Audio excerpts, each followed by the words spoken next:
Assalamualaikum warahmatullahi wabarakatuh. Halo semuanya teman-teman, selamat siang, selamat datang kembali di channel kesayangan kita, channel Ilo Entry, dan masih bersama saya Ilo dimanapun teman-teman berada. Semoga teman-teman selalu dalam keadaan sehat walafiat tanpa kekurangan satu apapun, amin amin ya robbal alamin. Dan pada kesempatan yang baik ini saya akan membawakan satu kisah dari Nirmala. Wow, penulis asal kota Banyumas yang selalu menarik kisah-kisahnya ya teman-teman ya.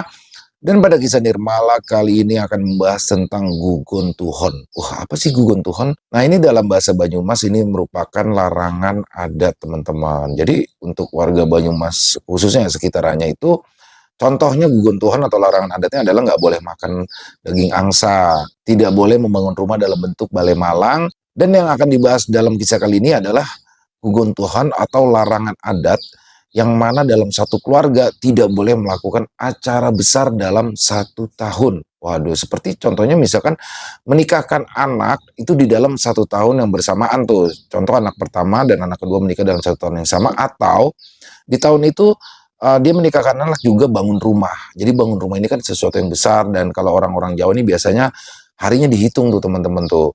Nah di sini nggak boleh. Nah ini jadi inget nih, saya juga sama ya teman-teman ya. Karena kakek saya kan juga masih menganut hitungan-hitungan seperti ini. Jadi waktu itu ketika saya dan kakak saya akan menikah, karena jarak saya dan kakak saya ini kan nggak sampai 2 tahun nih. Nah jadi kakak saya tuh nikahnya di akhir tahun, di bulan-bulan November lah ya, Oktober atau November. Dan saya menikah di awal tahun setelahnya, nggak masalah. Jadi nggak harus 1 tahun bedanya, tapi harus di tahun yang berbeda. Nah ini mungkin sebagian besar masyarakat Jawa seperti ini, tapi mungkin setiap tempat kan berbeda-beda teman-teman ya. Seperti di Sumatera atau Kalimantan mungkin punya aturan atau gugun Tuhan atau larangan adat yang berbeda. Nah kita ini kan udah kebanyakan yang hidup di era modern ini udah nggak percaya tuh sama hal-hal seperti itu. Ya termasuk saya juga sih, saya juga udah nggak ngerti tuh hitung-hitungannya ya. Tapi paling tidak kita harus menghormati dan tidak ngenyek gitu, nggak ngatain orang-orang yang masih melakukan hal-hal seperti itu. Jadi disinilah sifat saling hormat menghormati ya teman-teman ya, tenggang rasa. Dan menurut kebanyakan orang, apabila larangan adat ini dilanggar, maka akan terjadi petaka di dalam keluarga itu, bahkan sampai dengan merenggut nyawa. Ngeri banget kan? Bagaimana sih kengeriannya? Oke, sebelum kita masuk ke dalam kisahnya, buat teman-teman yang mungkin belum subscribe channel Ilo Entry, bisa diklik dulu tombol subscribe-nya. Jangan lupa untuk lonceng notifikasinya juga dinyalakan, agar teman-teman selalu mendapatkan notifikasi dari konten-konten yang akan kami upload selanjutnya. Untuk channel Ilo Entry kami upload setiap hari teman-teman, setiap siang jam 12 siang waktu Indonesia bagian Barat. Gak pakai berlama-lama lagi, pasti dengan sabaran kan untuk masuk ke dalam kisahnya. Kita langsung saja masuk ke dalam kisahnya. Dari halaman belakang rumah Bang Ilo, kita menuju ke Banyumas.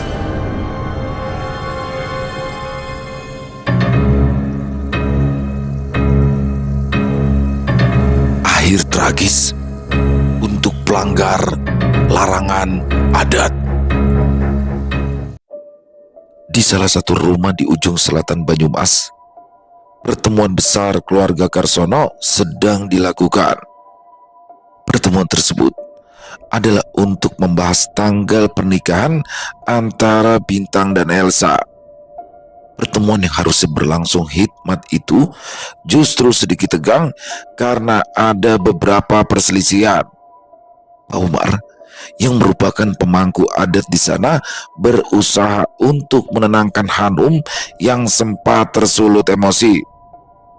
Hanum, rencana pernikahan Caca dan Bintang ini kan sudah diundur selama setahun. Kalau harus diundur lagi, kasihan mereka. Kamu yang sabar dulu ya, nunggu peralihan tahun baru bikin rumahnya, ucap Pak Umar berusaha menenangkan Hanum yang tersulut emosi. Tapi Pak Umar, tahun depan kan saya juga ada acara sendiri. Kalau rumah saya belum jadi, malu sama teman-teman saya dong. Iya, tapi tolong kamu mau mengerti. Kasihan Bintang sama Elsa. Mereka dapat hitungannya cuma di bulan depan saja. Kalau mereka nggak ngambil hari itu, nunggunya lama lagi. Pak Umar masih terus menjelaskan. Elsa yang merasa tidak enak hati jika harus berselisih dengan calon iparnya, angkat bicara untuk mengalah. Gini aja, Mbak Hanum bikin rumahnya sekarang aja nggak apa-apa. Cari hari yang cocok, biar aku sama Bintang nikahnya setelah peralihan tahun aja. Oh enggak. Sahut Bintang tegas, membuat perhatian semua orang kini tertuju padanya. Mbak, rencana nikahanku sama Caca ini nggak mendadak ya. Kami itu udah bahas dari awal tahun. Sementara rencana pembangunan rumah Mbak Hanum itu kan baru muncul minggu lalu. Sambung Bintang lebih tegas, bahkan terkesan marah. Hanum, yang awalnya sudah mulai tenang karena pernyataan Elsa pun kembali marah. Loh, Elsa sudah setuju kok kalau nikahnya tahun depan. Ya itu, karena dia nggak mau nanti ke depannya kamu musuhin dia, Mbak. Beda sama aku. Aku udah nunggu momen ini bertahun-tahun, Mbak. Aku juga udah bilang ke teman-teman kalau kami akan nikah bulan depan. Keluarganya Elsa juga udah pada tahu kalau nikahnya dalam waktu dekat. Jadi tolong dong, Mbak, jangan egois. Loh, tapi bangun rumah itu kan lama, Bintang. Nanti kalau waktu acara kakak rumahnya belum jadi gimana coba? Gimana Mbak ngadepin teman-temanku coba? Ya justru itu, Mbak. Karena bangun rumah lama, kalau kami nikahnya diundur terus rumahnya belum jadi juga, harus nunggu sampai kapan lagi coba? Bu Nuning yang melihat kedua anaknya bertengkar pun menghela nafas panjang. Hanum, Bintang ini udah dewasa, bahkan usianya sudah terlalu tua buat nunggu lagi. Kamu yang ngalah ya. Loh, tapi Bu, Bintang selama ini sudah banyak ngalah. Meskipun dia belum nyebar undangannya, tapi teman-temannya itu udah pada tahu kalau mereka sebentar lagi akan nikah. Ibu mohon ya sama kamu, ngalah ya, Dok. Hanum menengus dan tidak menjawab, tapi memilih pergi dari ruangan tersebut. Orang tua Elsa yang melihat kejadian itu pun hanya bisa menghela nafas lega. Mereka tidak memaksa pernikahan ini dilangsungkan dalam waktu dekat. Tetapi seperti yang dikatakan calon besan mereka, Bintang sudah terlalu matang untuk menunggu. Usianya tahun ini 35 tahun, di mana teman-temannya hampir semuanya sudah menikah dan memiliki anak. Jika pernikahan ini terus ditunda, maka Bintang adalah pihak yang paling tersakiti. Jadi bagaimana untuk kelanjutan pernikahan ini? Tanya Pak Umar pada keluarga tersebut. Saya pilih tanggal yang tadi Pak Umar berikan saja. Alhamdulillah, saya sudah menyiapkan sebagiannya, tinggal hal-hal yang sifatnya administratif yang belum saya urus, Pak. Baiklah, kalau begitu pernikahan akan dilangsungkan hari Selasa Pahing bulan depan ya. Baik Pak Umar, terima kasih. Pertemuan keluarga tersebut akhirnya selesai dengan keputusan akhir, yaitu pernikahan antara Bintang dan Elsa akan dilangsungkan pada hari Selasa Pahing bulan depan. Persiapan demi persiapan dimulai. Semuanya berjalan lancar. Pernikahan antara Bintang dan Elsa berlangsung hikmat karena hanya mengundang orang-orang terdekat. Hingga acara ngunduh mantu selesai, semuanya pun berjalan lancar. Kini Elsa tinggal di rumah keluarga Bintang bersama dengan mertua dan iparnya. Pada awalnya semuanya berjalan lancar, tidak ada keributan, semua masalah bisa dibicarakan dengan baik-baik. Hingga satu ketika Hanum yang baru saja pulang dari arisan bersama teman-temannya, dia menatap Bintang dan Elsa yang sedang duduk bersama dengan tatapan sinis. Mbak mau ngobrol sama kalian berdua, sama ibu bapak juga. Ada apa ya Mbak? Tanya Bintang penasaran. Manut, gak usah banyak tanya. Bintang dan Elsa mengangguk. Mereka mengikuti Hanum ke ruang keluarga. Bu Nuning dan Pak Susanto yang sedang menonton TV di ruang keluarga juga merasa penasaran. Ada apa ini? Tumpen rantang-runtung begini, tanya Pak Susanto penasaran. Hanum mau ngomong Pak, jawab Hanum ketus. Pak Susanto mengangguk dan mempersilahkan anak-anaknya untuk duduk. Mau ngomong apa? Hanum mendengus kasar. Tadi Hanum habis arisan sama teman-teman. Kata dia, satu rumah itu tidak boleh dihuni oleh 3 jodoh. Orang ilok Pak. Loh, itu kan kalau lama, bertahun-tahun tinggal bareng baru nggak boleh. Lagian kan kamu tahun depan sudah bikin rumah sendiri. Bintang sama Elsa juga kadang pergi keluar kota buat kerja. Balas Pak Susanto santai, Sebagai orang tua, dia sudah memikirkan hal ini dari jauh-jauh hari. Tapi aku nggak suka, Pak. Rumah ini rasanya sumpek. Sumpek gimana? Rumah ini gede. Kamu sama anak-anak kamu juga punya kamar masing-masing. Urusan makan juga bapak nggak pernah hitung-hitungan sama kalian. Urusan hidup kalian bapak sama ibu juga ndak ikut campur. Sumpek bagaimana coba? Sumpek aja gitu. Ada orang asing sing tiba-tiba datang terus gabung. Mbak, jaga ucapan ya mbak. Elsa ini bukan orang asing. Dia itu istri aku. Sama halnya kayak Mas Ihsan. Dia itu bukan orang asing lagi. Meski antara dia dan kita gak ada hubungan darah. Suamiku beda yo. Dia itu dibikin keturunan buat keluarga ini. Oh jadi gitu. Karena aku sama Elsa belum punya anak. Oke. Aku sama Elsa bakal keluar dari rumah ini. Cukup. Ini rumah bapak sama ibu. Selain kami berdua, tidak ada yang boleh bikin aturan baru. Siapa yang tinggal di sini atau keluar dari rumah ini, mutlak keputusan ibu dan bapak. Pak Susanto berkata dengan tegas. Tapi Pak, aku nggak bisa Pak tinggal bersama orang yang gak nerima istri aku dengan baik. Selama ini ibu dan bapak memperlakukannya dengan baik. Harusnya kamu gak masalah. Coba tanya sama istri kamu, apakah dia merasa disayang apa enggak sama ibu bapak. Aku gak mau tahu Pak. Pokoknya aku akan keluar dari rumah ini. Bintang, jangan egois kamu. Kamu sering pergi keluar kota, berminggu-minggu baru pulang. Apa kamu tega ninggalin istri kamu di kontrakan? Atau mau ikut ke rumah orang tua Elsa? Mau ditaruh di mana muka bapak sama ibu? Elsa meraih tangan suaminya. Mas, aku suka kau tinggal di sini. Kamu bener gak apa-apa? Bapak sama ibu baik banget sama aku. Aku belum rela kalau harus pisah rumah dalam waktu yang dekat. Tapi gak usah tapi-tapian. Serius, kalaupun kita mau bikin atau beli rumah yang dekat-dekat sini aja ya. Bintang menarik nafas panjang dan mengembuskannya perlahan. Dia merasa beruntung memiliki Elsa yang mau mengalah dalam situasi seperti ini. Lah, paling cari muka. Habis itu bikin story deh, jadi manusia yang paling tersakiti. Pak Susanto menggelengkan kepalanya. Sifat anak pertamanya itu sungguh keras, entah turunan dari siapa. Padahal dirinya dan istrinya bukanlah orang yang keras kepala seperti itu. Hanum, cukup. Peralihan tahun tinggal 4 bulan lagi. Kamu yang sabar. Sembari nunggu hari yang cocok buat ngelabuhi, lebih baik kamu siap-siap yang lain dulu. Materialnya kira-kira sudah siap atau belum? Desain rumah kamu udah betul apa belum? 4 bulan itu singkat kalau buat ngurus seperti itu.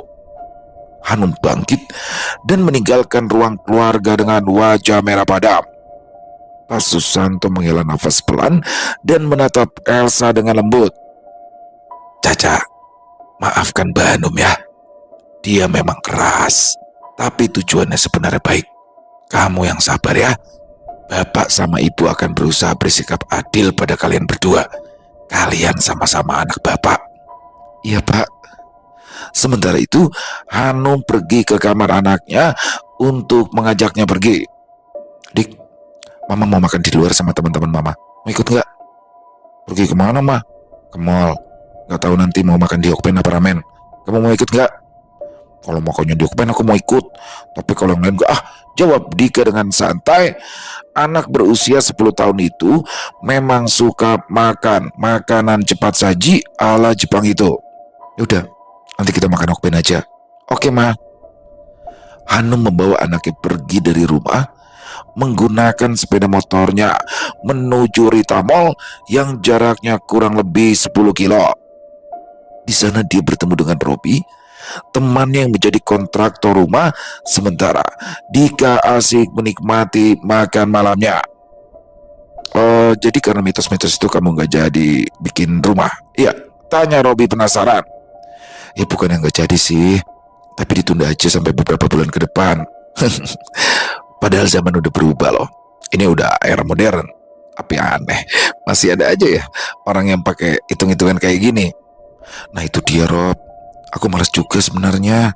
Padahal kan aku sudah siapin semua uangnya. Suamiku juga udah tanya-tanya terus kapan mau bikin rumahnya. Oh gitu ya. Jadi si Isan masih di Jepang? Iya, tahun depan kontraknya habis. Pinginnya itu dia rumah dibangun secepatnya biar kalau dia pulang semuanya udah rapi. Terus kamu ngajak ketemuan gini mau ngasih proyek rumah kamu atau gimana ya, Dong? Ya, suamiku itu dinyiapin desain dan lain-lain. Nanti kamu komunikasi aja sama suami aku gimana? Boleh. Kamu udah nyiapin DP-nya? Uangku masih di rekening semua. Kamu rembukan dulu sama suamiku. Nanti kalau semuanya udah fix, baru aku urus pembayarannya.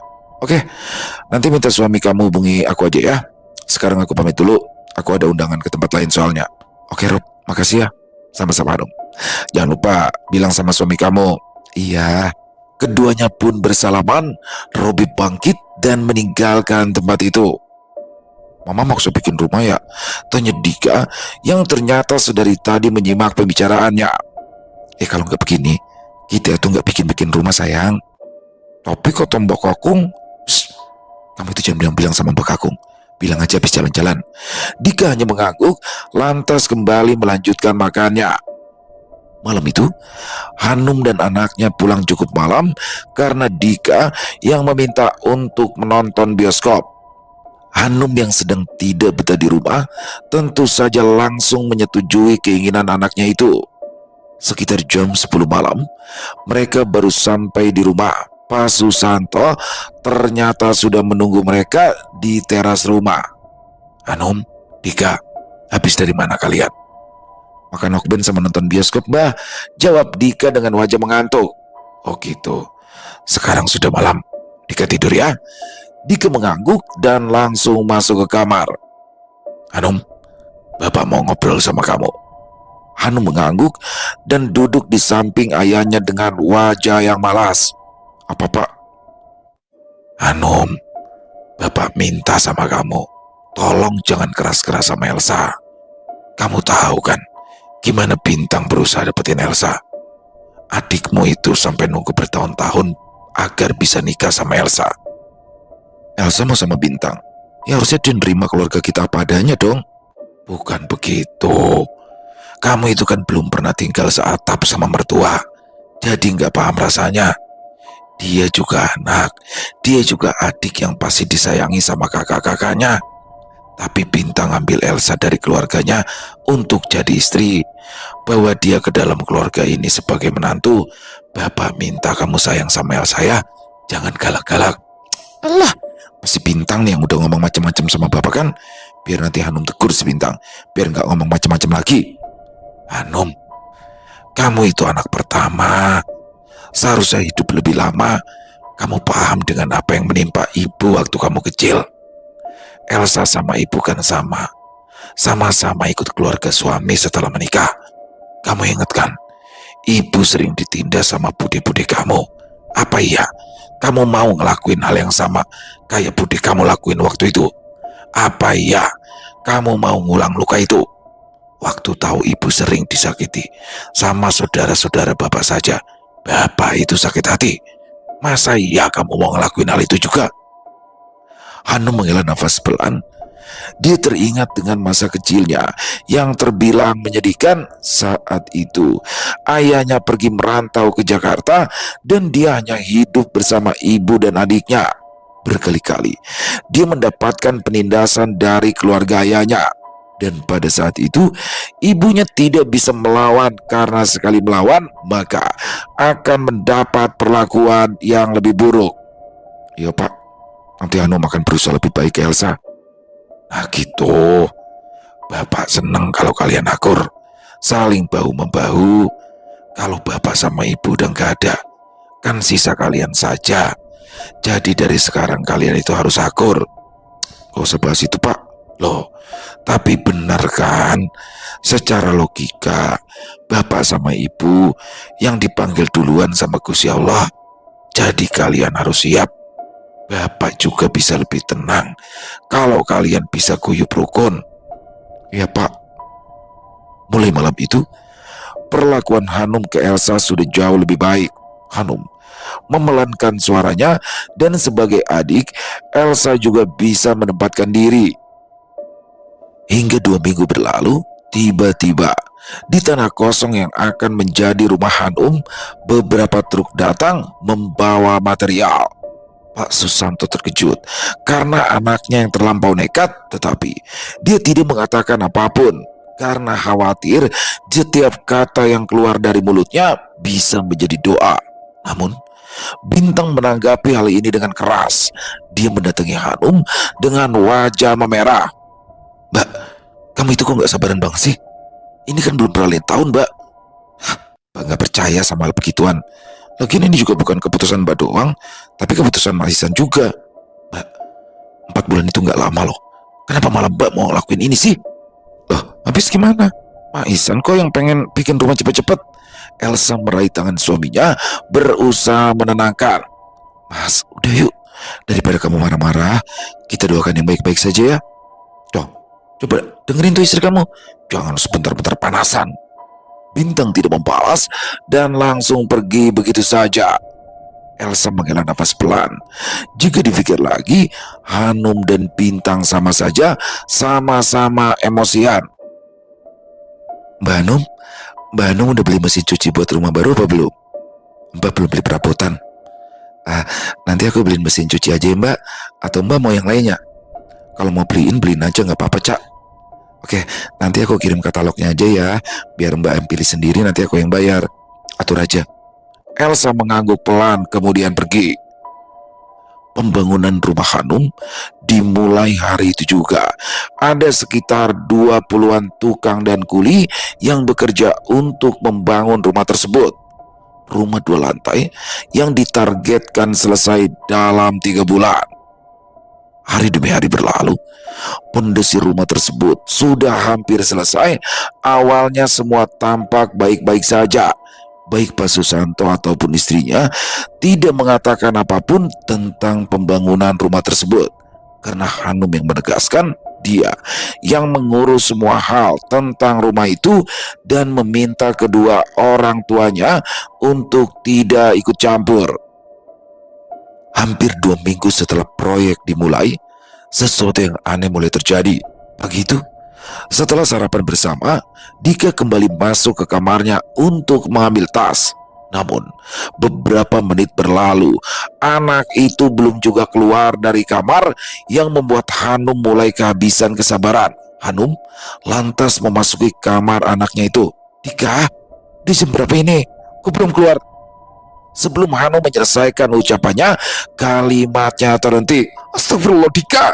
Di lantai kamar, Dika terkapar sembari memegangi dadanya. Wajahnya tampak pucat, nafasnya terputus-putus. "Bapak, Bintang, tolong!" teriak Hanum memanggil ayah dan adiknya. 2 orang itu berlari tergopoh-gopoh menuju kamar Dika ketika mendengar teriakan Hanum. "Ada apa Mbak?" tanya Bintang saat mendengar kakaknya menangis. "Ya Allah Dika, Dika ini kenapa Num?" tanya Pak Susanto ketika melihat cucunya terkapar. "Gak tahu Pak." "Ayo ke klinik." Bintang segera menggendong keponakannya dan membawanya ke mobil. Hanum segera mengikuti adiknya. Pak Susanto langsung memanggil istrinya dan mengajaknya ikut ke klinik. Kini hanya Elsa sendirian saja yang berada di rumah itu. Bintang segera melajukan mobilnya menuju ke klinik terdekat dan berhenti di IGD klinik tersebut. 2 orang perawat segera menghampiri Bintang dan menangani Dika. Hanum terus menangis ketika melihat para perawat itu memasang selang oksigen di hidung putranya. Perawatan terus berlangsung hingga 1 jam lamanya. Dokter memutuskan untuk melakukan observasi lebih lanjut dan meminta Dika untuk rawat inap. Selama 3 hari, Dika menjalani rawat inap di klinik tersebut. Dan saat kondisinya mulai membaik, dokter memperbolehkannya untuk pulang. Namun, keanehan terjadi. Baru saja mereka sampai di rumah, Dika kembali demam, bahkan sampai kejang-kejang. Akhirnya, Dika kembali dibawa ke klinik. Dan setelah penanganan awal, akhirnya anak tersebut mendapat rujukan ke rumah sakit daerah. "Kenapa anak sekecil Dika harus ngerasain semua ini sih?" ucap Hanum ketika mendengar anaknya mendapat rujukan. Udah mbak, yang penting Dika kan bisa ditolong. Justru dengan dirujuk ke Dika ke rumah sakit besar, malah bisa lebih jelas nanti sakitnya apa. Hanum mengangguk. Entah kesalahan apa yang ia perbuat di masa lalu sehingga anaknya mendapat musibah seperti ini. Bu Nuning menepuk lutut anaknya dan menggenggam tangannya erat. Nom, ibu mau tanya. Apa bu? Kamu bikin rumah itu dibikin selamatan ngelabuhi apa belum? Hanum menunduk dan menggeleng. Belum bu. Bu Nuning menghela nafas pelan. Hanum, desa Mawacara, negara Mawatata. Kamu lahir, besar dan tinggal di Jawa, sudah sepatutnya kamu ngikuti adat yang ada. Tapi aku nggak percaya bu. Aku mau buktiin kalau itu semua cuma mitos doang. Nom, kamu mau buktiin kalau ini mitos. Tapi justru anak kamu sendiri yang kena. Ibu sama bapak minta kamu buat sabar. Rumah itu kan bakal ditempati dalam jangka waktu panjang. Harus dipikir semuanya baik-baik. Nah kamu malah sembrono begini. Kalau sudah begini siapa yang repot coba? Jadi sekarang nyalain aku? Bukan nyalahin Om. Ibu cuma kepingin ngingetin. Mending kamu tunda dulu pembangunan rumah itu. Nunggu peralihan tahun dulu. Terus kita cari hari yang cocok buat ngelabuhi. Hanum tidak menjawab. Ia hanya menunduk. Egonya terlalu tinggi untuk mengakui jika dirinya salah. Ya, dirinya memang terlalu egois dan memaksa untuk menyelesaikan semuanya secepat mungkin. Sementara itu, Bintang dan Pak Susanto hanya mendengarkan saja percakapan kedua wanita itu. Mereka tidak ingin membuat Hanum merasa terpojok karena bagaimanapun saat ini mentalnya sedang terguncang karena kondisi Dika. Bu Nuning berniat kembali berbicara, tetapi seorang dokter menghampiri mereka. Wali dari Ananda Dika, saya, ucap Hanum cepat. Dugaan sementara Ananda Dika ini terkena pneumonia. Apa ada anggota keluarga yang merokok? Ada, jawab Hanum. Untuk selanjutnya sebisa mungkin lingkungan rumah steril dari asap rokok ya, Bu. Hanum mengangguk. Oke, untuk saat ini kami akan melakukan pemeriksaan lanjutan kepada Ananda Dika. Terima kasih dok, sama-sama. Dokter tersebut berbalik dan pergi meninggalkan mereka. Hanum segera menatap ibunya. Tuh kan bu, Dika itu sakit bukan karena aku bangun rumah salah-salan, tapi karena si Bintang tuh yang ngerokok terus di dalam rumah. Iya mbak, aku salah ngerokok terus di dalam rumah. Tapi gak usah ngomong begitulah sama ibu. Kalau ternyata itu betul, sakitnya Dika gara-gara mbak salah-salan bikin rumah gimana coba? Bintang, ini udah tahun berapa coba? Masih aja sih percaya sama mitos. Bukan percaya mitos mbak, tapi kan bener kata ibu, kita tinggal di Jawa, semua sudah ada tata caranya. Udahlah, daripada kalian di sini bikin aku makin pening, mending pulang aja, biar aku jaga Dika sendirian aja. Ya udah, lagi pula siapa yang mau repot-repot di sini? Bintang menatap kedua orang tuanya. Ayo pak, bu, kita pulang. Kasihan Elsa di rumah sendirian. Pak Susanto dan Bu Nuning mengangguk. Mereka tidak ingin membuat situasi menjadi semakin panas. Mereka bertiga akhirnya pulang, meninggalkan Hanum sendirian di rumah sakit. Di jalan, Bu Nuning menasihati anak bungsunya itu. Bintang, lain kali jangan terlalu kasar sama mbakmu ya. Bagaimanapun dia juga kakakmu, kondisinya juga lagi gak bagus. Kamu banyak-banyak sabar ya. Bu, aku itu cuma gak mau Mbak Hanum ngomong keras sama ibu. Apapun kondisinya, dia gak pantas ngomong kayak gitu ke ibu. Udah ya, jangan diinget-inget lagi Onang. Iya bu. Ngomong-ngomong, kenapa Cacang gak ikut ke rumah sakit ya tadi? Katanya perutnya lagi gak enak bu, makanya aku minta dia di rumah aja. Oh gitu, apa jangan-jangan dia lagi isi ya?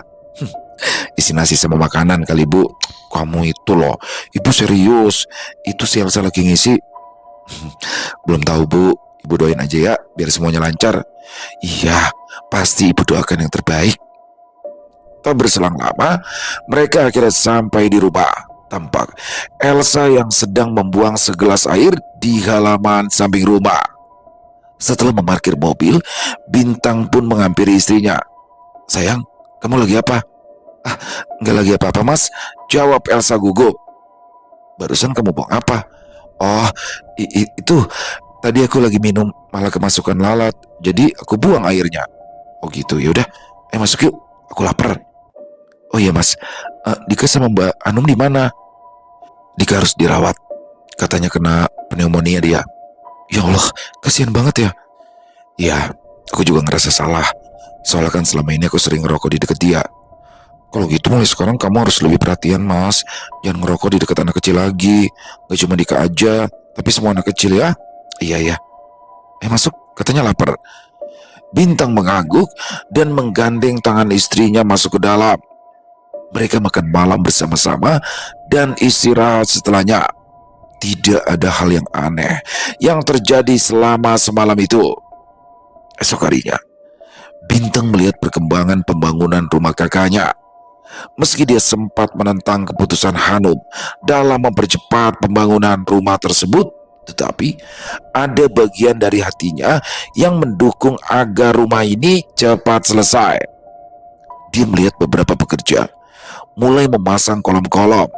Bintang tidak banyak berkomentar karena pembangunan rumah ini dari awal hingga ke titik ini terbilang cukup cepat. Dia berbalik dan berniat meninggalkan area konstruksi. Tiba-tiba saja terdengar suara berdebam. Astagfirullah. Bintang berbalik dan melihat tiang-tiang itu roboh dan menimpa beberapa pekerjanya. Tolong, tolong. Bintang langsung berdiri dan menolong beberapa pekerja yang tertimpa tiang. Namun, setelah dia melihat kondisi para pekerja itu, dia tidak bisa langsung mengangkat tiang itu begitu saja karena ada besi cor yang menembus paha salah satu pekerja. Dia mengambil beberapa hebel dan menyusunnya untuk mengurangi beban tiang yang menimpa tubuh para pekerja. Warga sekitar yang mendengar suara keras dari tempat itu mulai mendekat. Mereka hendak langsung menolong para pekerja, tapi Bintang melarangnya. Tunggu ambulans sama damkar datang, saya udah panggil bantuan.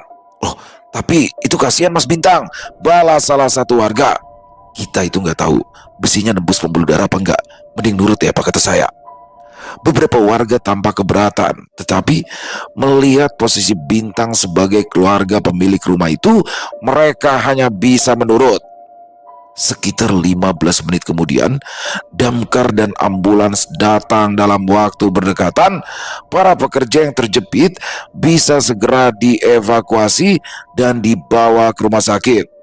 Robi, kontraktor yang menggarap rumah tersebut, juga datang tergopoh-gopoh saat Bintang memberinya kabar tentang kecelakaan ini. Mas Robi, tiangnya kenapa bisa ambruk? Saya juga belum tahu penyebabnya Mas Bintang. Gimana sih? Bukannya ini udah didesain sejak lama ya sama Mas Ihsan? Apa kalian gak pakai besi yang sesuai?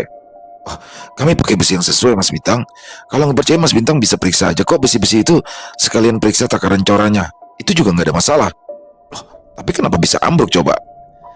Nanti penyebab ambruknya bakal saya cari tahu Mas Bintang. Sekarang saya mau ke rumah sakit dulu. Oke, saya harap Mas Robi bisa kasih saya penjelasan yang masuk akal. Karena dengan kecelakaan ini kan pasti proyek tertunda.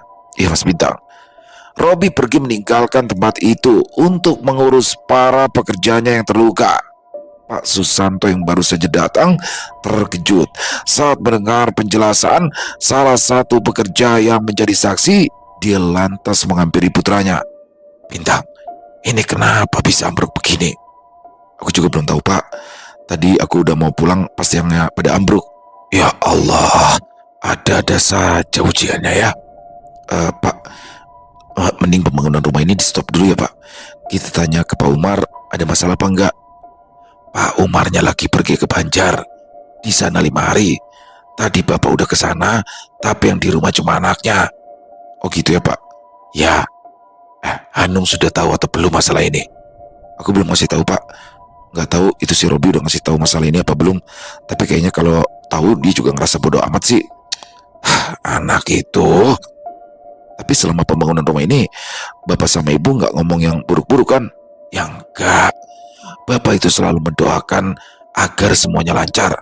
Ya meski Bapak agak kesel, tapi Bapak selalu pingin yang terbaik buat kalian. Syukurlah kalau begitu. Ya wis, masalah di sini kamu yang ngurus ya.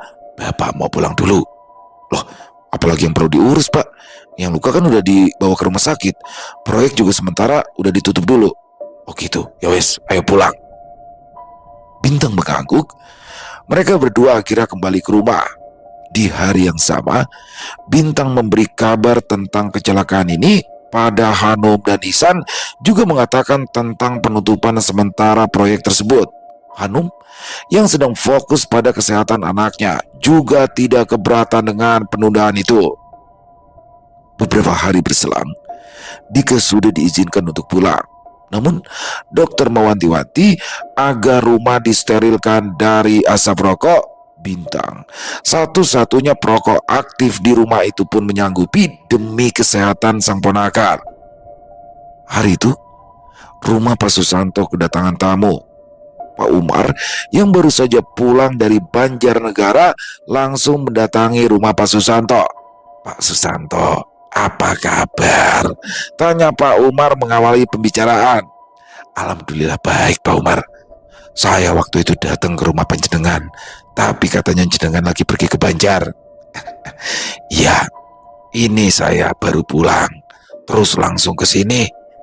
Kalau boleh tahu, kemarin itu Pak Susanto nyariin saya ada apa? Wah, itu Pak Umar, rumahnya si Hanum itu udah mulai dibangun, dan saya mau minta tolong Pak Umar untuk mencarikan tanggal buat selamatan. Loh, sudah dibangun? Bukannya katanya mau nunggu peralihan tahun ya? Itu anaknya udah gak sabar, Pak. Tiba-tiba aja udah ngomong sama kontraktor. Anak zaman sekarang benar-benar ya. Itu dia, Pak. Pas saya mau nyari jenengan itu sebenarnya ada kecelakaan di tempat konstruksi. Tiang kolomnya nimpa 3 pekerja, dan sampai sekarang mereka masih dirawat di rumah sakit. Pembangunan juga sementara ini berhenti. Begini Pak Susanto, bukannya saya mau ikut campur urusan begini ya, tapi karena jenengan sudah datang ke saya bakal ngomong. Kita hidup di Banyumas, di tanah Jawa, ada adat yang harus diikuti. Nah, kalau saya boleh usul, pembangunan mending ditunda daripada nanti di rumah kalian ada yang kalah. Kalah gimana ya Pak Umar? Ya entah itu sakit atau yang lain, lebih baik pembangunan dilanjut setelah peralihan tahun saja. Aduh Pak, tapi Hanum ini keras kepala yo. Saya sebagai bapaknya aja nggak bisa ngatur dia. Apa begini saja, jenengan bisa nyarate biar pembangunan bisa terus berlangsung. Saya bisa jamin orang yang kerja tetap aman Pak Santo, tapi saya nggak bisa jamin keselamatan keluarga jenengan. Apa jenengan gak ada teman yang bisa ngatur ini Pak? Bukan yang gak ada ya Pak Santo, tapi kalau begini itu sudah betulkan sama adat. Waduh, terus gimana ya Pak Umar? Seperti saran saya sebelumnya, pembangunannya saja yang ditunda. Kalau memang gak ada cara lain, yowes, biar nanti saya ngobrol sama Hanum. Pak Umar mengangguk. Bu Nuning keluar membawakan kopi dan cemilan untuk Pak Umar. Monggo Pak Umar, kopinya. Matur nuwun Bu Nuning, gak perlu repot-repot. Sementara itu di dalam kamar, Elsa duduk dengan ekspresi murung. Bintang yang melihat istrinya tidak seceria biasanya pun duduk di sampingnya. Ada apa sih Cak? Gak apa-apa Mas. Gak apa-apa tapi murung begitu. Gak apa-apa. Apa ada yang nakal sama kamu? Atau Mbak Hanum ngomong sesuatu lagi yang bikin kamu sakit hati? Enggak kok, Mbak Hanum gak bilang apa-apa. Ya terus kenapa kamu murung? Apa udah mau PMS? Enggak, belum waktunya. Ya kalau gitu jangan manyun-manyun gini dong. Aku kan jadi bingung kalau tiba-tiba kamu murung begini. Itu sebenarnya semalam itu aku mimpi aneh banget Mas. Aneh gimana? Nggak ngimpi aku selingkuh, terus kamu kepikiran aku selingkuh beneran gitu? Bukan itu, aku mimpi rumah ini ramai banget, tapi malah Dika ngajak bapak pergi. Bintang menghela nafas pelan. Dia menggenggam tangan istrinya dengan lembut. Mimpi itu cuma bunga tidur sayang. Iya aku tahu, tapi perasaanku nggak enak. Kamu mending mikir yang baik-baik aja ya sayang. Jangan mikir yang aneh-aneh apalagi sampai bikin kamu overthinking. Iya mas, tapi ini gak sekedar perasaan aja loh. Kamu coba deh ngomong sama Mbak Hanum, biar nunda pembangunan rumahnya dulu. Perasaanku gak enak soalnya. Ya udah, nanti aku ngomong sama bapak aja. Soalnya kalau aku sendiri ngomong sama Mbak Hanum ya nanti ujung-ujungnya malah jadi ribut. Iya, jangan ditunda-tunda ya. Ya sayang, nanti aku akan ngomong sama bapak. Kebetulan Pak Umar juga lagi di luar tuh, baru aja datang. Syukur-syukur Pak Umar bisa bujuk Mbak Hanum ya mas. Iya ya, meskipun bujuk dia itu susah banget, tapi mudah-mudahan aja bisa ya. Di kamar lain, Hanum sedang berbicara melalui panggilan telepon dengan Robi kontraktornya. Jadi gimana Rob? Bisa ditunda nggak? Gimana ya Num? Masalahnya kan sebagian uang itu udah masuk ke mandor. Aku nggak tahu juga dia bisa aman apa enggak kalau misalkan pembangunan ini ditunda sampai 4 bulan lagi. Soalnya nanti pertengahan tahun aku ada pengerjaan proyek lagi di perumahan Kria Elok. Emangnya berapa yang ada di mandor ya? Sekitar 50 juta Num. Uang yang buat pekerja kan udah sama dia. Ya kalau saranku sih mending kita lanjutin aja proyek ini. Ya paling enggak sampai udah bentuk rumah lah ya. Biar nanti kalau pas finishing kan udah enak. Oh gitu ya. Kalau lanjut, kapan kira-kira kalian mau lanjut? Ya paling 2 hari lagi ya Num. Terus kamu jangan khawatir deh. Aku bakal bawa orang pinter kok buat ngurusin semuanya. Loh, bukannya kamu gak percaya sama adat beginian ya Rob? Ya jujur aku sih gak percaya ya. Tapi ada orang yang ngasih saran begitu ya mending nurut. Kalau gitu kamu atur aja deh Rob. Ini Dika juga masih belum sehat banget. Aku masih sibuk ngurusin dia. Oke, ya kalau gitu masalah rumah biar aku yang handle aja. Kamu tenang aja ya. Iya Rob, tolong atur ya. Yaudah, nanti kalau ada apa-apa aku telepon lagi ya. Iya Rob. Panggilan terputus. Hanum kembali meletakkan handphonenya di atas nakas. Dia memandangi wajah putranya yang masih agak pucat. Meski dokter mengatakan jika kondisi Dika sudah stabil, tetapi Hanum merasa jika anaknya tak lagi ceria seperti sebelumnya. Hari-hari berlalu, pembangunan rumah dilanjutkan. Baik dari pihak Robi maupun pihak Pak Susanto pun melakukan selamatan ketika pembangunan ini berlangsung. Robi yang pada awalnya hanya akan mengerjakan rumah ini hingga setengah jadi, akhirnya mengerjakan seluruhnya sampai dengan finishing karena permintaan dari Ihsan, suami Hanum. Ada banyak orang yang memperingatkan keluarga Pak Susanto untuk menunda pembangunan rumah ini hingga peralihan tahun. Tetapi Pak Susanto seolah menutup mata karena tidak ingin berdebat dengan anaknya. 3 bulan pun berlalu dan rumah itu kini sudah jadi. Hanya perlu beberapa sentuhan akhir sebelum rumah itu benar-benar selesai. Di saat itulah hal buruk kembali terjadi. Dika yang sebulan terakhir ini kondisinya sudah cukup baik, tiba-tiba saja mengalami kejang.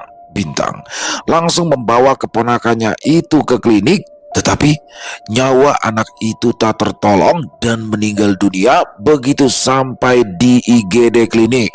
Hanum menangis histeris ketika merasakan tubuh anaknya kini sudah menjadi dingin. Enggak mungkin Dika meninggal. Dia baru aja makan, dia baru aja minta dianterin jalan-jalan. Gak mungkin Dika meninggal. Bintang langsung memeluk Hanum. Dia tidak pernah merasakan sakit karena kehilangan, tetapi dia tahu kakaknya pasti sangat hancur saat ini. Gak mungkin Dika meninggal, Bintang. Ayo kita bawa Dika ke rumah sakit lain, pasti masih bisa ditolong. Bintang tidak menjawab dan terus memeluk Hanum. Tidak ada kata yang bisa meredakan rasa sakit ini. Dia juga tidak ingin berusaha menguatkan Hanum. Pak Susanto yang saat itu sedang berada di toko bergegas pergi ke klinik saat mendengar kabar jika Dika, cucunya itu, mengalami kejang. Dia datang dengan harapan melihat cucunya sudah mendapat perawatan dan akan segera sembuh. Namun takdir berkata lain. Begitu dia sampai di GD, yang dia lihat adalah sosok yang sudah ditutupi dengan kain putih. Melihat Hanum yang masih menangis di dalam pelukan Bintang, Pak Susanto menebak jika sosok yang tertutup kain putih itu adalah cucunya. Dengan tangan gemetar, Pak Susanto membuka kain putih itu. Innalillahi wa inna ilaihi roji'un, ucap Pak Susanto dengan suara bergetar saat melihat cucunya yang sudah pucat dan dingin. Dadanya tiba-tiba saja terasa sesak. Pak Susanto memegangi dadanya yang terasa begitu nyeri dan bruk, pria tersebut jatuh. "Bapak!" teriak Bintang dan Hanum bersamaan saat melihat ayah mereka jatuh. Perawat yang sedang berjaga berlari menghampiri Pak Susanto dan memberikannya pertolongan pertama. Namun 10 menit kemudian, para dokter dan para perawat berusaha, nyawa Pak Susanto tak dapat diselamatkan. Pak Susanto dinyatakan meninggal dunia karena serangan jantung. Selesai. Wow, luar biasa kisah dari Nirmala. Waduh, nih Hanum nih parah banget Hanum ya.